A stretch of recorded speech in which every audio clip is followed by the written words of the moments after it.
Obi Wan Kenobi Episode 6 opens with Reva searching for Owen. She arrived before Obi-Wan and the others for whatever reason, and she is also now fully recovered. How did that come about? How did she survive her injuries long enough to arrive here? Luke, though, is what she really wants to discover in this situation. While Vader and the Star Destroyer keep firing their blasters non-stop, Obi-Wan and the other rebels try to hold out. In spite of his fear, Obi-Wan tells Leia that he will try to buy Roken and the others some time by diverting Vader's attention. Leia is given the responsibility of returning home by Haja, and he bids the princess farewell before departing to face Vader once more. Obi-Wan hops into a dropship that Roken has set up and takes off. Vader, who is blinded by hatred, orders them to follow Obi-Wan, contrary to the Grand Inquisitor's opinion that they should continue pursuing the rebels. Vader prepares his ship in order to fight Obi-Wan alone on this planet, while the blaster fire is faltering and Obi-Wan is traveling for an uninhabited planet. It appears that Obi-Wan is in possession of Lola. Why?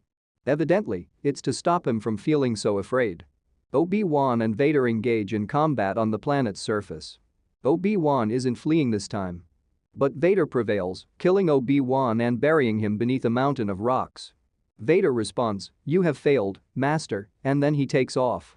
Obi-Wan approaches Vader while using rocks he has on hand to kill his former student, using the strength of Leia's memory to produce a shockwave to blast the rocks off of him. This time, Anakin is defeated by Obi-Wan, who knocks him to the ground and causes sparks to shoot from his helmet. In fact, he manages to rip it open and observe Anakin inside. When Obi-Wan sees his former student, his heart breaks. Anakin has left. "I am all that is left," Vader utters. Obi-Wan eventually takes off, leaving Vader alone on the planet and the Star Destroyer, shockingly, not firing or chasing Obi-Wan's ship. After Luke is hidden by Owen on his farm in Tatooine, Reva breaks through the fence. Owen pulls out his gun and begins shooting at Reva as she approaches with her shattered lightsaber. While Luke is inside the house, Owen defends him by attempting to block Reva's lightsaber with a piece of metal. Without a doubt, it fails. Reva finally pursues Luke as her lightsaber is flashing an angry crimson as she becomes blinded by hate, rage, and pain, traits that certainly seem like those of the dark side have. Fresh off his triumph over Vader, Obi-Wan travels to Tatooine, where Reva has knocked out Luke and is prepared to kill him. Prior to doing so, she realizes that she is purely evil after placing herself in Luke's shoes. Obi-Wan is present as Reva transfers an unconscious Luke to Owen. Reva is crying this time as she falls to her knees in front of Obi-Wan. "I was unable to do it," she adds with tears in her eyes, seemingly lamenting that she was unable to use a lightsaber to murder a young boy. She is alluding to the younglings in the Jedi temple. "Have I become him?" Reva asks, tears staining her eyes. Recalling how cruelly she severed an elderly woman's hand, hunted Jedi, hanged a Jedi in front of everyone, killed and murdered both children and adults, tormented Leia, and nearly killed Luke. Obi-Wan says no. "You have chosen not to. Who you become now, that is up to you." Obi-Wan picks Reva up when she drops her lightsaber and tells her she is now free. He then turns around and leaves Reva on her own. Vader, meanwhile, returns to Mustafar and tells the Emperor that he will search every system for Obi-Wan. The Emperor doubts his ability to think rationally. Leia returns to Alderaan after some time has passed, this time carrying the blaster holster that Obi-Wan gave her, which serves as a reminder of Tala's sacrifice in Episode 5. As Obi-Wan lands and acknowledges that Leia is the one who saved him, Leia makes the decision that she wants to alter some aspects of the current system. He praises her endlessly before admonishing Leia not to tell anyone about him if she ever needs to contact him again. Then, he leaves. Obi-Wan makes the decision to leave the cave and travel to Owen's farm on horseback.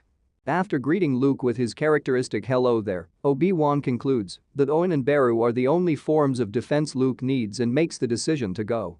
After giving the toy plane to Qui-Gon, Obi-Wan flies off and spots the Force ghost of Qui-Gon in the desert.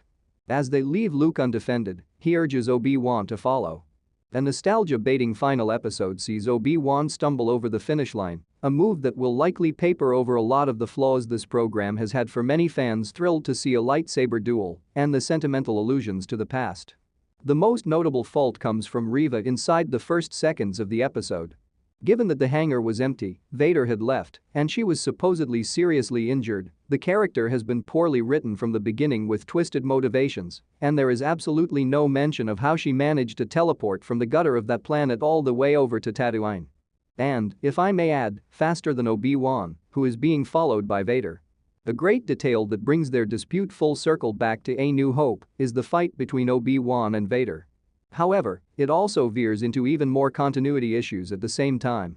Given that Anakin is a crispy mess and on the verge of passing out in Revenge of the Sith, it makes natural that Obi-Wan walks away. Here though, he merely walks away from Vader as he's on his knees. And then he gets to flee the planet without the Star Destroyer caring to chase him or send anyone down to check on Vader. Problems aside, this is still the greatest portion of the episode, and that's just as well because it's scattered around warped sequences featuring Reva. To achieve justice, Reva's new goal is to murder a young boy. She sees herself in Luke's shoes, which is the only reason she is unable to murder him. Finally, Obi-Wan decides to let her live. Are we to think that a 10-year-old Luke forgets what a lightsaber looks like after having a horrific experience with a mad woman following him around in his home while brandishing one? As for Obi-Wan, he has essentially been a footnote in his own narrative and ends it by deciding not to keep an eye on Luke after all, letting the dangerous Reva dwell in misery, which is, of course, a path to the dark side, leaving Luke in the care of Owen and departing for an unspecified location. However, at least it was nice to see a Force ghost Qui-Gon